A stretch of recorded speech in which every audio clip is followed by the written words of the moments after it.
Ni suffisamment vite, ni suffisamment fort. Concernant la transition écologique en Europe, partir de cet a priori peut sembler à faible risque d'erreur. Regardons néanmoins les données. Elles sont abondantes en la matière, même si leur usage est complexe, tant il existe une multitude de concepts et de périmètres pour aborder le bilan énergétique. Partons des objectifs climat de l'Europe.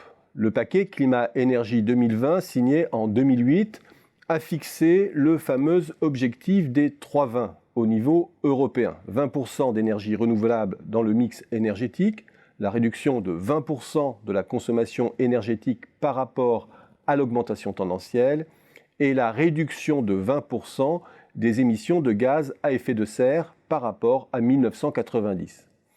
Modification du mix énergétique et maîtrise de la consommation par une meilleure efficacité sont au cœur de la stratégie européenne. Sur le papier, on peut se dire que l'Europe est quasiment dans les clous, même si les données s'arrêtent en 2018. L'objectif de réduction des gaz à effet de serre est déjà atteint puisque entre 1990 et 2017, ceux-ci ont baissé de 21,7%. Derrière cette évolution, il y a une amélioration de l'efficacité énergétique par rapport à sa cible 2020 de décrochage de 20% par rapport au scénario tendanciel de hausse. L'UE en 2018 est à 4,6% de son objectif pour la consommation primaire d'énergie et à 3,5% pour la consommation finale. L'objectif ne sera pas totalement atteint en 2020, mais d'assez peu. 2. Il y a ensuite une véritable évolution du mix énergétique en direction du renouvelable. En ligne avec les objectifs, la part de l'énergie provenant des sources renouvelables dans la consommation finale d'énergie brute a atteint 18% dans l'Union européenne en 2018. L'objectif de 20% étant à porter en 2020.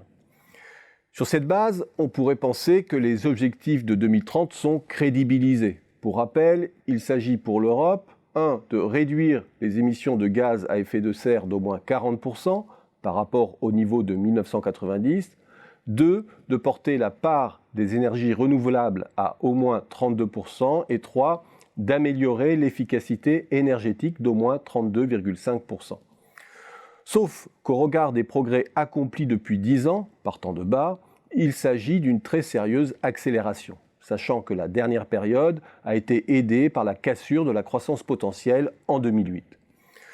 Ce changement de rythme, ce n'est pas faire la même chose que les années précédentes, mais un peu plus fortement.